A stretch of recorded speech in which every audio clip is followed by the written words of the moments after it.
পীর সাহেব হুজুর চরমনাই হাফিজাহুল্লাহ তাআলা ওয়া রাহ মঞ্চে উপস্থিত আছেন। আমরা এখানে আছি, জাতির সঙ্গে কথা দিচ্ছি। আমি আবারও বলি, আমাদের মুফতি ইমাদউদ্দিন সাহেব স্লোগান তুলেছেন, সে কথার আমি আবার প্রতিধ্বনি করছি। আমাদের কাছে রাজনৈতিক কোনো ক্ষমতার পদ পদবীর প্রয়োজন নাই। আমরা জাতির মুক্তি চাই।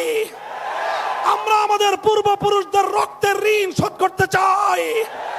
তারা রক্ত দিয়ে যে জাতি গঠন করতে চেয়েছিলেন, আমরা সেই জাতির ভবিষ্যৎ দেখতে চাই। আমরা ৭২-এর চেতনা বাংলার মাটিতে দেখতে চাই না। আবার আমার স্বাধীন বাংলার মাটিকে বিদেশি প্রভুদের পায়ের নিচে বন্ধক দেখতে চাই না। কাজেই সেটা করবার জন্য আরে নির্বাচন ফিরবাচন অনেক পরের কাহিনী। কিসের নির্বাচন?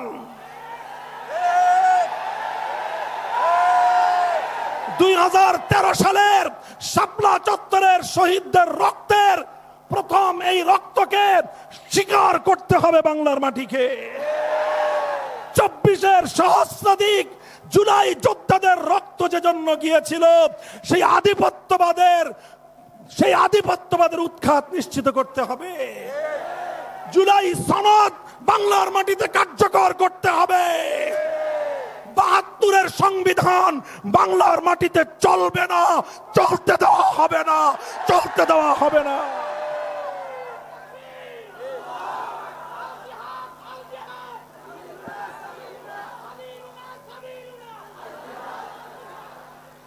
কাজেই আমি বাংলাদেশের সকল রাজনৈতিক পক্ষগুলোকে পরিষ্কার ভাষায় আমাদের বার্তা স্পষ্ট ভাষায় দিয়ে দিচ্ছি। ৭২ আর ২৪-এর যে সংঘাত, ওই সংঘাতে আমাদের আপোষ করার কোনো সুযোগ নাই।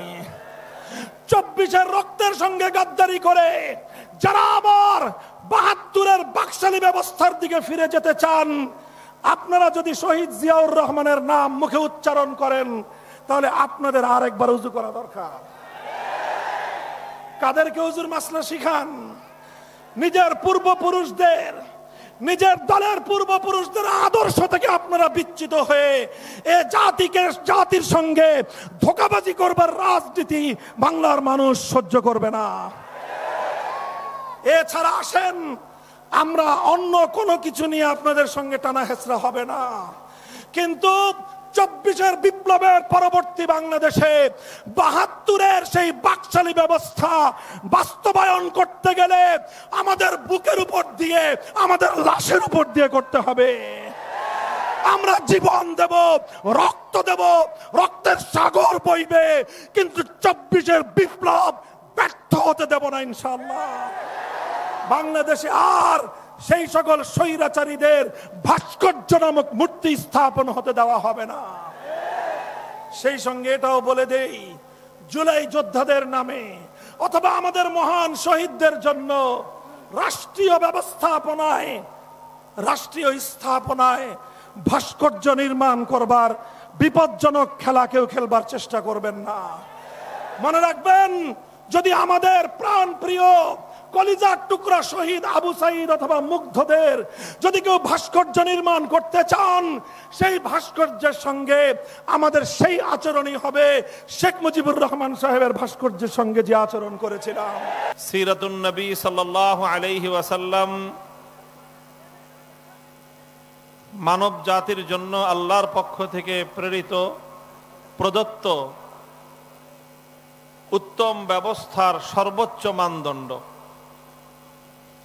যে কোনো ক্ষেত্রে বিশ্ববাসীর জন্য নবী মুহাম্মদুর রাসূলুল্লাহ সাল্লাল্লাহু আলাইহি ওয়াসাল্লামের আদর্শের চেয়ে উত্তম কোনো নমুনা এই পৃথিবীতে নেই, এবং সেটা সকল ক্ষেত্রেই। যেমনিভাবে মানুষের ইবাদত বন্দেগী, ধর্মীয় আচার আচরণের ক্ষেত্রে আল্লাহর পয়গম্বর নবীজির জীবন আদর্শ সিরত সর্বোত্তম নমুনা, ঠিক তেমনিভাবে পারিবারিক জীবন কার্যকলাপ পরিচালনায় আল্লাহর নবীর জীবন আদর্শ, নবীর সিরত, এটাই হলো সর্বোত্তম নমুনা এবং সর্বোত্তম মডেল। ঠিক তেমনিভাবে ব্যবসা বাণিজ্য অর্থনীতির ক্ষেত্রেও নবী আকরাম সাল্লাল্লাহু আলাইহি ওয়াসাল্লামের সিরাত হলো সর্বোত্তম নমুনা এবং মডেল। একইভাবে রাষ্ট্র এবং রাজনৈতিক ব্যবস্থা এবং বন্দোবস্তের ক্ষেত্রেও মুহাম্মদুর রাসূলুল্লাহ সাল্লাল্লাহু আলাইহি ওয়াসাল্লাম আনিত, প্রদত্ত, প্রতিষ্ঠিত, বাস্তবায়িত মডেল এবং নমুনাই হলো বিশ্ববাসীর জন্য সর্বশ্রেষ্ঠ এবং সর্বোত্তম মডেল। আমরা আল্লাহর রাসূল সাল্লাল্লাহু আলাইহি ওয়াসাল্লামের এই সিরাতকে শুধু আলোচনার মধ্যেই নয়, বরং আমরা ব্যক্তিগত জীবন থেকে জীবনের প্রতিটি ক্ষেত্রে বাস্তবায়ন করার চেষ্টা করব ইনশাআল্লাহ। আল্লাহ রাব্বুল আলামিন আমাদেরকে তৌফিক দান করুন। বর্তমানে আমরা বাংলাদেশ একটি ঐতিহাসিক সময় অতিক্রম করছি। এই জাতির কপালে, ভাগ্যে এরকম সময় শতাব্দীতে এক দুইবার আগমন করে, অতীতেও গিয়েছে, যেটাকে একটি জাতির টার্নিং পয়েন্ট বলা যেতে পারে। যে ওই সময়গুলোতে ইতিহাসের গুরুত্বপূর্ণ বাক বদলের মুহূর্তে জাতি যদি সঠিক সিদ্ধান্ত গ্রহণ করতে পারে, তাহলে সে জাতির ভবিষ্যৎ এবং তাদের আগামী প্রজন্ম কল্যাণ লাভ করে ধন্য হয়। আর ইতিহাসের বাক বদলের সময়ে জাতির কর্ণধার, জাতির নেতৃত্ব যদি সিদ্ধান্ত গ্রহণ করতে ভুল করে, তাহলে তার খেসারত শতাব্দী কাল পর্যন্ত গুনতে হয় গোটা জাতিকে। তাই আজ আমি ইতিহাসের এই ঐতিহাসিক বাক বদলের মুহূর্তে আমি আমার দৃষ্টিতে বর্তমান এই বাংলাদেশের শ্রেষ্ঠ সন্তানদেরকে লক্ষ্য করে আমি বলতে চাই এবং অত্যন্ত আস্থার সাথে বলতে চাই, যদি আমরা এই সময়ে আমাদের সঠিক কর্মপন্থা অবলম্বন করতে সক্ষম হই, নেতৃত্বের হাল যদি আমরা শক্ত হাতে ধারণ করতে সক্ষম হই, আগামীর বাংলাদেশ হবে ইসলামের বাংলাদেশ, আগামীর বাংলাদেশ হবে সিরাতুন নবীর বাংলাদেশ, আগামীর বাংলাদেশ হবে ইনশাআল্লাহ আল্লাহর নবীর আনিত রাজনৈতিক বন্দোবস্ত খেলাফতের বাংলাদেশ। মুহতারাম হাজিরিন, এই জন্য আমাদের সামনে সিরাতুন নবীর একটা গুরুত্বপূর্ণ আদর্শ আমি আজ উপস্থিত এই অডিয়েন্স, এই জনসমুদ্রকে লক্ষ্য করে বলছি এবং পর্যায়ক্রমে আমার গোটা জাতিকেই আমি আমার এই বার্তা ইসলামের পক্ষ থেকে, ওলামায়ে উম্মতের পক্ষ থেকে পৌঁছে দিতে চাই।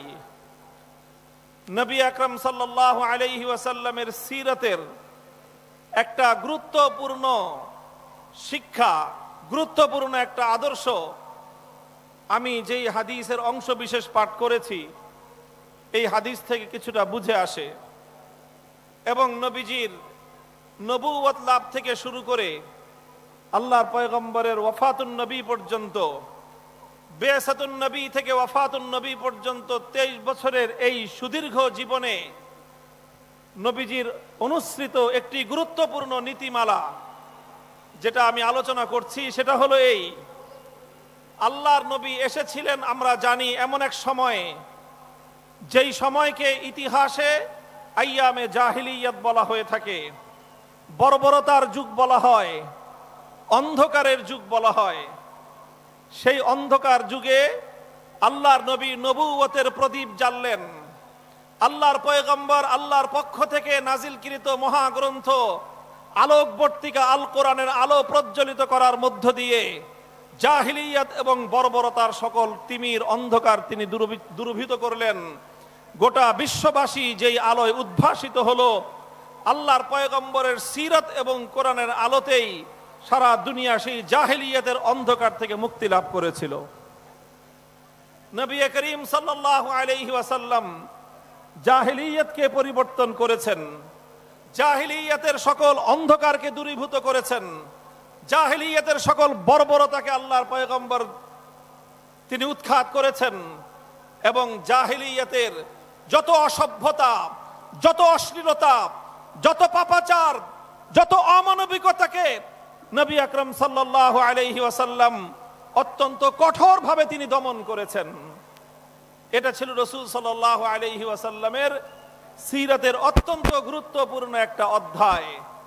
লক্ষ্য করেন এদিকে, একটা খুব গুরুত্বপূর্ণ বিষয় সিরাতের। আল্লাহর পয়গম্বর মুহাম্মদুর রাসূলুল্লাহ সাল্লাল্লাহু আলাইহি ওয়াসাল্লাম একদিকে যেমনি ভাবে জাহিলিয়াতের সকল বর্বরতা অমানবিকতাকে অত্যন্ত কঠোর হাতে তিনি দমন করেছেন, অপরদিকে আল্লাহর নবী সেই প্রাচীন কাল থেকে চলে আসা যেই সকল ভালো নীতিগুলো ছিল, যেই সকল ভালো ভালো কর্মকাণ্ডগুলো ছিল, সেগুলোকে আল্লাহর নবী শুধুমাত্র এই কারণে যে সেটা আমার নবুয়তের পূর্ব থেকে চলে আসছে, এই কারণে আল্লাহর নবী কোনো ভালো কর্মকাণ্ডকে, কোনো ভালো আদর্শকে আল্লাহর নবী কখনোই উৎখাত করবেন তো দূরের কথা, সেটাকে অসম্মান এবং অমর্যাদা পর্যন্ত আল্লাহর নবী করেননি। তাহলে আমরা দেখতে পাই নবীজির সিরাতের গুরুত্বপূর্ণ একটা অধ্যায় হলো যে আল্লাহর নবী প্রাচীন কাল থেকে চলে আসা প্রতিটি ভালো আদর্শকে তিনি শক্তিশালীভাবে সমাজে প্রতিষ্ঠিত করেছেন, কিন্তু প্রাচীনকালের প্রতিটি অসভ্যতা, বর্বরতা এবং অমানবিকতাকে আল্লাহর নবী নিজে তার সকল শক্তি দিয়ে তিনি উৎখাত করেছেন। আমি দৃষ্টান্ত হিসেবে এক দুটি কথা বলতে পারি। নবী আকরাম সাল্লাল্লাহু আলাইহি ওয়াসাল্লাম তিনি নবুয়ত লাভ করার আগে থেকে পবিত্র মক্কা নগরীতে বাইতুল্লাহর তাওয়াফের কার্যক্রম চলতো। আল্লাহর ঘরের তাওয়াফ করা উত্তম আদর্শ ছিল।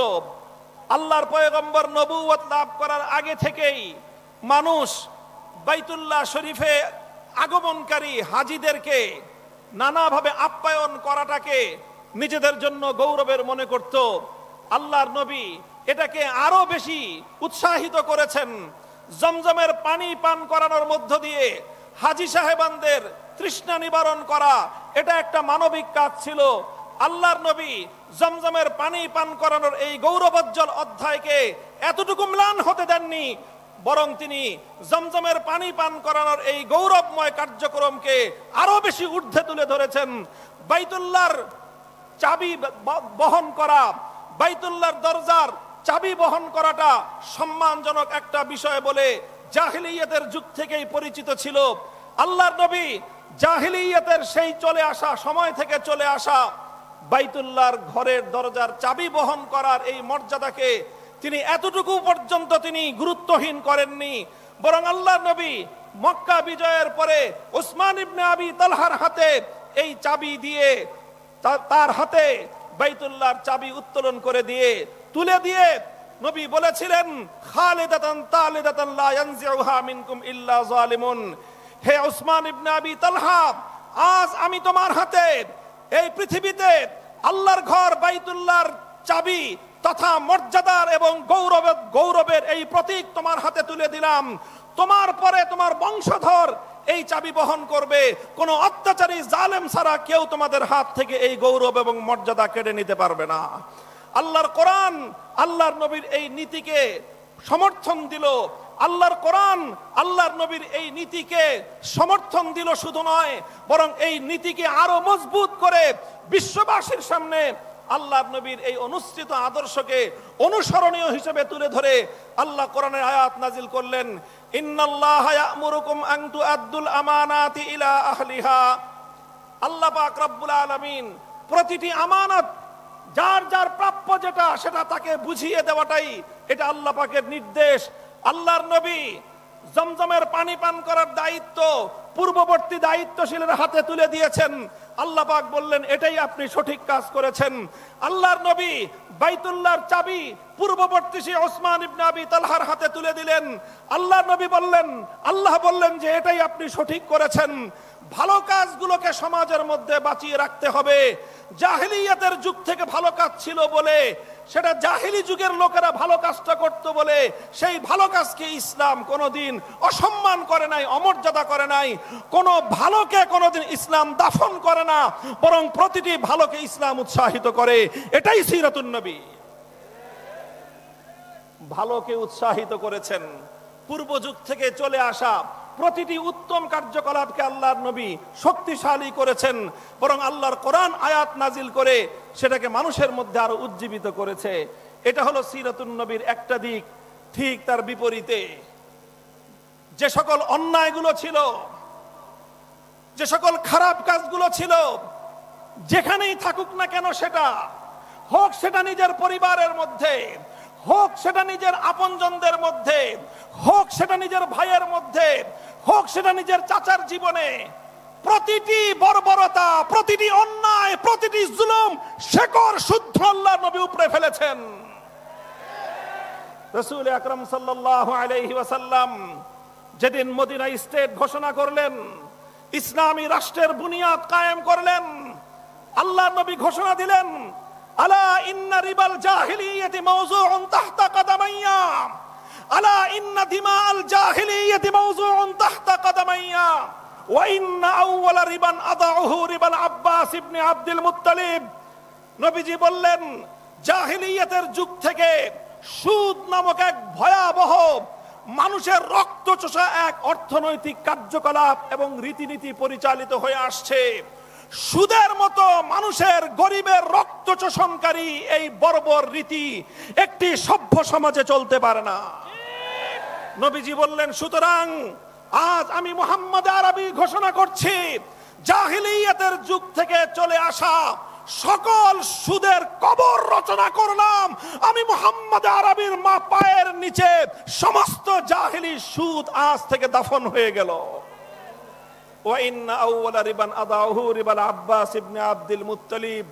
ইতিহাসের স্মরণীয় বাণী, নবীজি সর্বপ্রথম সেই সুদ মওকুফ করার কার্যক্রম অভিযান শুরু করলেন আরেকজনের ঘাড়ের উপর দিয়ে নয়, বরং নিজের ঘরের ভিতর থেকে। নবীজি বললেন, আমার আপন চাচা আব্বাস বিন আব্দুল মুত্তালিব, যিনি আরবের অন্যতম বড় ব্যবসায়ী ছিলেন সুদের ভিত্তিতে, মানুষের কাছে বিপুল পরিমাণ অর্থ তার পাওনা ছিল, লগ্নি করা ছিল সুদের ভিত্তিতে, বিপুল পরিমাণ সুদ তিনি মানুষের কাছে পেতেন। নবীজি বললেন, আমার চাচা আব্বাসের পক্ষ থেকে আমি মুহাম্মদ আরবি দায়িত্ব নিয়ে ঘোষণা করছি, আমার চাচার সুদ কেউ পরিশোধ করবে না। শুধুমাত্র আমার চাচাকে মূলধন ফেরত দেবে, আর 1 টাকাও সুদ কেউ আমার চাচাকে দেবে না। এভাবেই সকল সুদকে আমি মওকুফ ঘোষণা করলাম।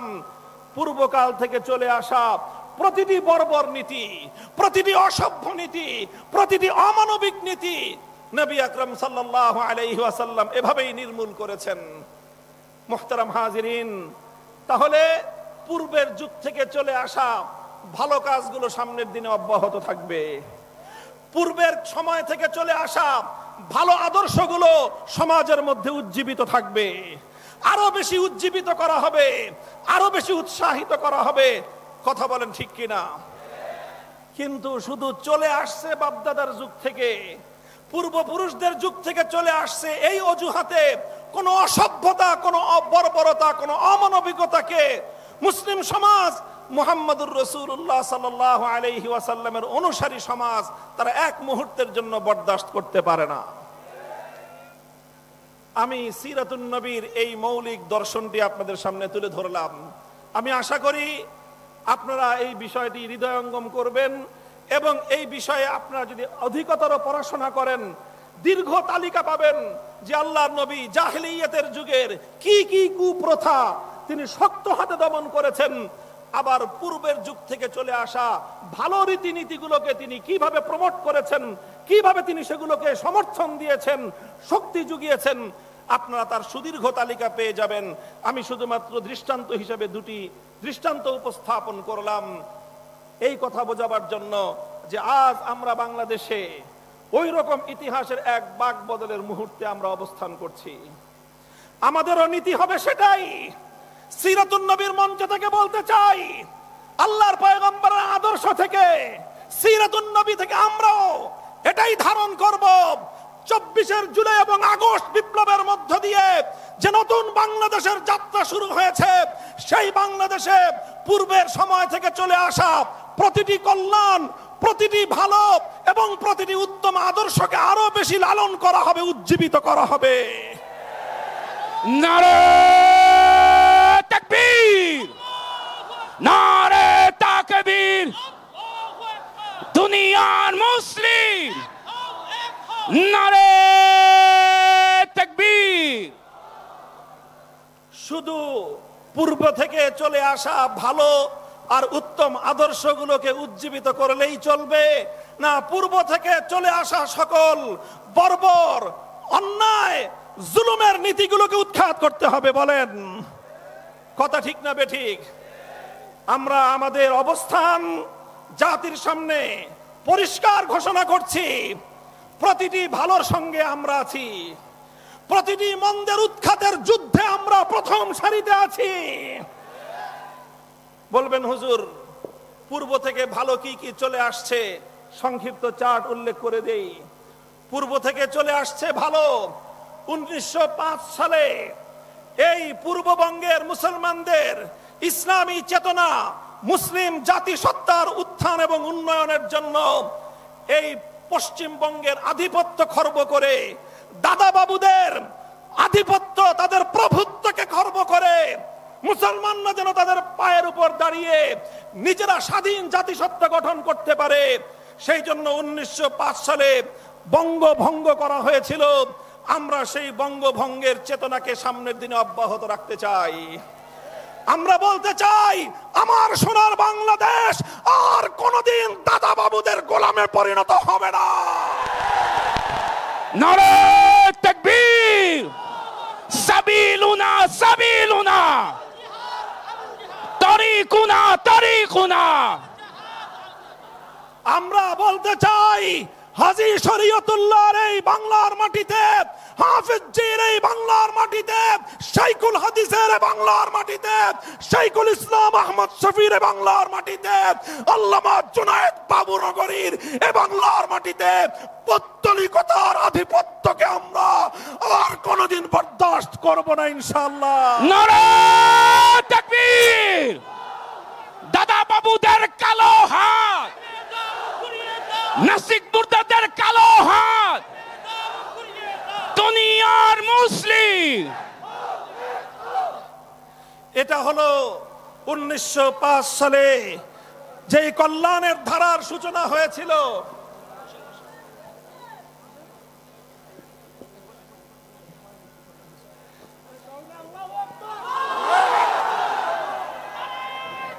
নারে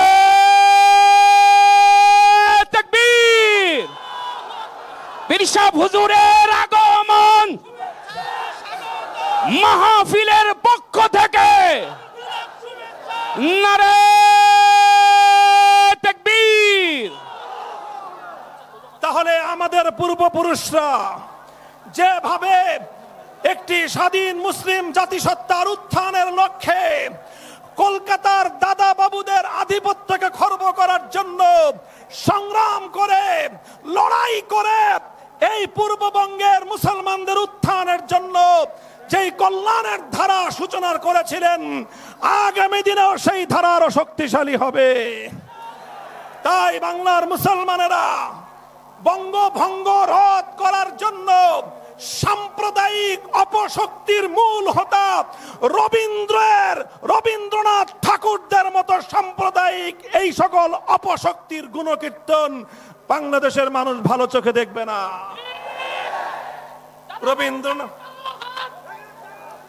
রবীন্দ্রনাথ ঠাকুর সাহিত্যিক মানুষ, তার সাহিত্য পড়বেন, কবি মানুষ, তার কাব্যের অনুসরণ করবেন, কিন্তু তার বস্তা পচা সাম্প্রদায়িক মুসলিম বিদ্বেষী সেই দাদা বাবুদের খবরদারি এবং আধিপত্যের চেতনাকে যদি বাংলার মাটিতে আমদানি করার, আবার নতুন করে পুনর্জীবিত করবার পায়তারা করা হয়, একসঙ্গে বুকের রক্ত দিয়ে প্রতিহত করতে হবে।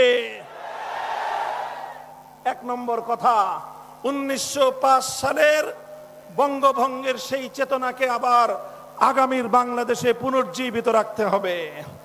1947 সালে ভারতবর্ষ থেকে ব্রিটিশদেরকে বিতাড়িত করে আমাদের পূর্বপুরুষগণ এই মাটিকে স্বাধীন এবং মুক্ত করেছিল।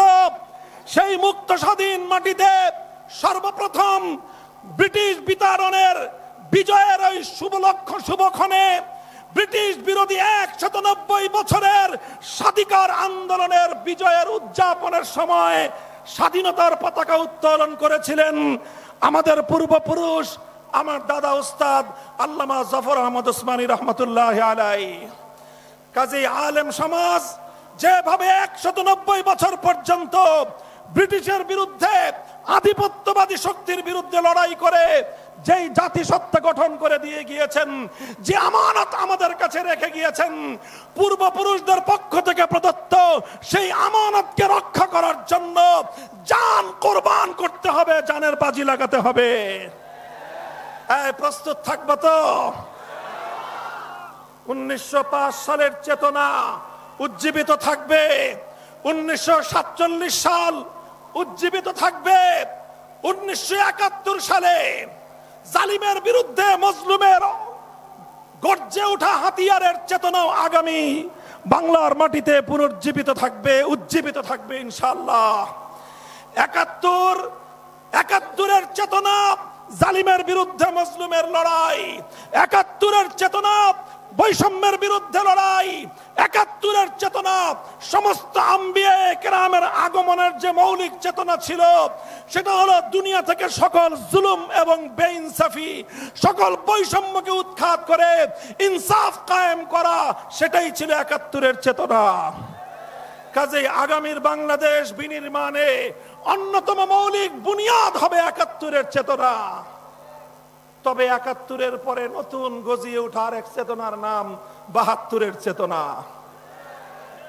এই 72-এর চেতনার অর্থ হলো 7 কোটি বাঙালি মানুষের লড়াই এবং মুক্তির সংগ্রামের মধ্য দিয়ে শত সহস্র শহীদের বুকের রক্ত দিয়ে অর্জিত 9 মাসের মহান মুক্তির সংগ্রামকে ভারতীয় দাদা বাবুদের চরণতলে বলি দেওয়ার চেতনার নাম 72-এর চেতনা। লম্বা ইতিহাস বলবো না, সেই 72-এর চেতনাকেই প্রতিনিধিত্ব করে 72-এর সংবিধান, যে সংবিধানের মাধ্যমে মুক্তিযুদ্ধকে হত্যা করা হয়েছে, যে সংবিধানের মাধ্যমে বাংলাদেশের স্বাধীনতাকে ভারতের চরণতলে বলি দেওয়া হয়েছে। আগামীর বাংলাদেশ 72-এর চেতনার মাধ্যমে 71-এর চেতনাকে হত্যা করার ষড়যন্ত্রকে প্রতিহত করবে ইনশাআল্লাহ। সুতরাং 72-এর ভারতীয় আধিপত্যবাদের চেতনা বাংলাদেশে আর চলতে দেওয়া যাবে না। কথা পরিষ্কার? এরপরে সর্বশেষ 2013 সাল থেকে 2024 সাল এক সুবিশাল এক যুগের সংগ্রাম, যে সংগ্রামের সূচনার ডাক দিয়েছিলেন আল্লামা আহমদ শফী, যে সংগ্রামের মঞ্চে শাহাদাতের মঞ্চ প্রস্তুত করেছিলেন আল্লামা জুনায়েদ বাবু নগরী, সেই শাপলা চত্বরের 2013 সালের 5ই মের চেতনায় 2024 সালের 5ই আগস্ট গণভবন থেকে ফ্যাসিবাদের বিতরণের মধ্য দিয়ে বিজয় অর্জন করেছে। সুতরাং 24-এর চেতনায় ফ্যাসিবাদ বিরোধী আন্দোলন এবং সংগ্রামের চেতনা থেকে যারা হেফাজতের শাহাদাতের রক্তের দাগ মুছে ফেলতে চায়, যারা আল্লাহর পয়গম্বরের সত্যিকার আশিক নবী উম্মতের রক্তের দাগ মুছে ফেলতে হয়, তাদের ইতিহাস বাংলার মাটি থেকে মুছে ফেলতে হবে, মুছে ফেলতে হবে।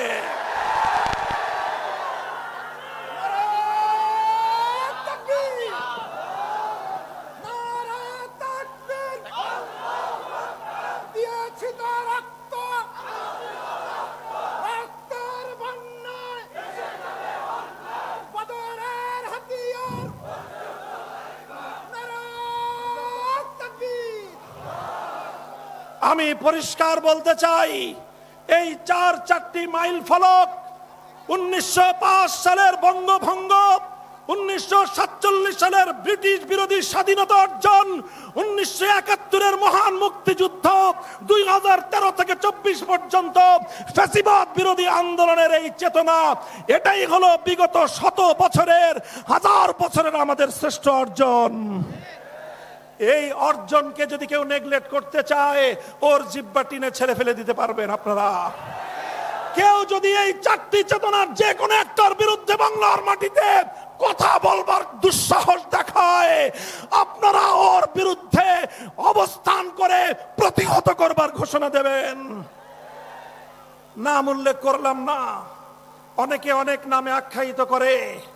আমি শুধু বলতে চাই, ফজলুর রহমান সাহেব মনে রাখবেন, বাংলার মাটিতে আমরা ভাড়াটিয়া হিসেবে থাকি না। ও রক্ত দিয়ে কেনা, নিজের বাপের রক্ত দিয়ে কেনা মাটিতে বসবাস করি আমরা।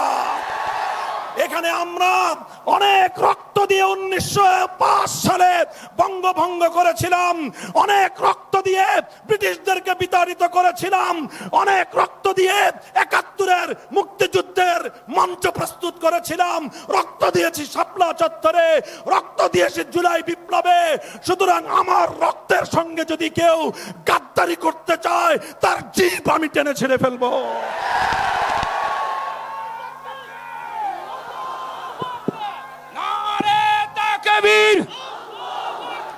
ইসলামের দুশ্মনেরা, নাস্তিকদের দুশ্মনেরা, ওহুদের হাতিয়ার, বদরের হাতিয়ার, নারে তাকবীর। আমি সিরাতুন নবীর যেই সুমহান আদর্শের আলোচনা সূচনাতে করেছি, আল্লাহর পয়গম্বরের সিরাতের সে মৌলিক দুটি নীতিমালাকে আঁকড়ে ধরতে হবে, এটাকে কঠিনভাবে বাস্তবায়ন করতে হবে, অত্যন্ত আন্তরিকতা এবং কঠোরভাবে অনুশীলনের মাধ্যমে অতীতের ভালো বিষয়গুলোকে, ভালো চেতনাগুলোকে জাতির মধ্যে প্রতিষ্ঠিত করে এই জাতিকে বিভ্রান্ত করবার জন্য গড়ে ওঠা ভেজাল চেতনা থেকে জাতিকে মুক্ত করতে হবে ইনশাআল্লাহ। একটা সংগ্রাম, এই সংগ্রামের যুদ্ধের মাঠে আমরা নেব। পীর সাহেব হুজুর চরমনাই হাফিজাহুল্লাহ তাআলা ওয়া রাহ মঞ্চে উপস্থিত আছেন। আমরা এখানে আছি, জাতির সঙ্গে কথা দিচ্ছি। আমি আবারও বলি, আমাদের মুফতি ইমাদউদ্দিন সাহেব স্লোগান তুলেছেন, সে কথার আমি আবার প্রতিধ্বনি করছি। আমাদের কাছে রাজনৈতিক কোনো ক্ষমতার পদ পদবীর প্রয়োজন নাই। আমরা জাতির মুক্তি চাই, আমরা আমাদের পূর্বপুরুষদের রক্তের ঋণ শোধ করতে চাই। তারা রক্ত দিয়ে যে জাতি গঠন করতে চেয়েছিলেন, আমরা সেই জাতির ভবিষ্যৎ দেখতে চাই। আমরা ৭২-এর চেতনা বাংলার মাটিতে দেখতে চাই না। আবার আমার স্বাধীন বাংলার মাটিকে বিদেশি প্রভুদের পায়ের নিচে বন্ধক দেখতে চাই না। কাজেই সেটা করবার জন্য, আরে নির্বাচন ফিরবাচন অনেক পরের কাহিনী। কিসের নির্বাচন? 2013 সালের শাপলা চত্বরের শহীদদের রক্তের প্রথম এই রক্তকে স্বীকার করতে হবে বাংলার মাটিকে। 24-এর সহস্রাধিক জুলাই যোদ্ধাদের রক্ত যে জন্য গিয়েছিল, সেই আধিপত্যবাদের উৎখাত নিশ্চিত করতে হবে। জুলাই সনদ বাংলার মাটিতে কার্যকর করতে হবে।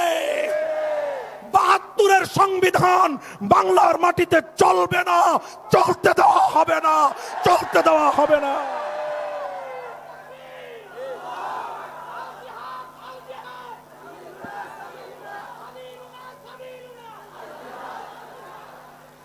কাজেই আমি বাংলাদেশের সকল রাজনৈতিক পক্ষগুলোকে পরিষ্কার ভাষায় আমাদের বার্তা স্পষ্ট ভাষায় দিয়ে দিচ্ছি। ৭২ আর ২৪-এর যে সংঘাত, ওই সংঘাতে আমাদের আপোষ করার কোনো সুযোগ নাই। ২৪-এর রক্তের সঙ্গে গাদ্দারি করে যারা আবার ৭২-এর বাকশালী ব্যবস্থার দিকে ফিরে যেতে চান, আপনারা যদি শহীদ জিয়াউর রহমানের নাম মুখে উচ্চারণ করেন, তাহলে আপনাদের আরেকবার উজু করা দরকার। কাদেরকে উজুর মাসলা শিখান? নিজের পূর্বপুরুষদের, নিজের দলের পূর্বপুরুষদের আদর্শ থেকে আপনারা বিচ্যুত হয়ে এ জাতির সঙ্গে ধোঁকাবাজি করবার রাজনীতি বাংলার মানুষ সহ্য করবে না। এছাড়া আসেন, আমরা অন্য কোনো কিছু নিয়ে আপনাদের সঙ্গে টানা হেঁচড়া হবে না, কিন্তু 24-এর বিপ্লবের পরবর্তী বাংলাদেশে 72-এর সেই বাকশালী ব্যবস্থা বাস্তবায়ন করতে গেলে আমাদের বুকের উপর দিয়ে, আমাদের লাশের উপর দিয়ে করতে হবে। আমরা জীবন দেব, রক্ত দেব, রক্তের সাগর বইবে, কিন্তু 24-এর বিপ্লব ব্যর্থ হতে দেব না ইনশাআল্লাহ। বাংলাদেশে আর সেই সকল স্বৈরাচারীদের ভাস্কর্য নামক মূর্তি স্থাপন হতে দেওয়া হবে না। সেই সঙ্গে এটাও বলে দেই, জুলাই যোদ্ধাদের নামে অথবা আমাদের মহান শহীদদের জন্য রাষ্ট্রীয় ব্যবস্থাপনায়, রাষ্ট্রীয় স্থাপনায় ভাস্কর্য নির্মাণ করবার বিপজ্জনক খেলা কেউ খেলবার চেষ্টা করবেন না। মনে রাখবেন, যদি আমাদের প্রাণ প্রিয় কলিজার টুকরা শহীদ আবু সাঈদ অথবা মুগ্ধদের যদি কেউ ভাস্কর্য নির্মাণ করতে চান, সেই ভাস্কর্যের সঙ্গে আমাদের সেই আচরণই হবে শেখ মুজিবুর রহমান সাহেবের ভাস্কর্যের সঙ্গে যে আচরণ করেছিলাম। অথবা কেউ যদি শহীদ প্রেসিডেন্ট জিয়াউর রহমানের নামে কোন ভাস্কর্য রাষ্ট্রীয় স্থাপনায় বসাতে চান, সে ভাস্কর্য জীবন দিয়ে প্রতিহত করব, ভেঙে গুড়িয়ে দেব।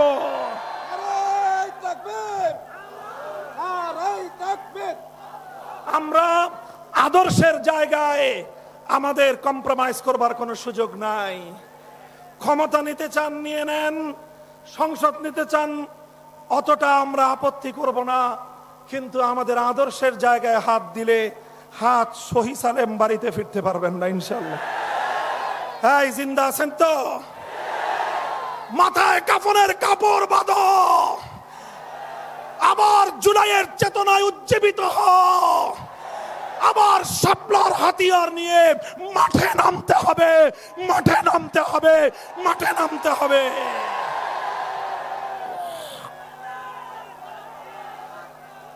আল্লাহ পাক কবুল করেন ইনশাআল্লাহ।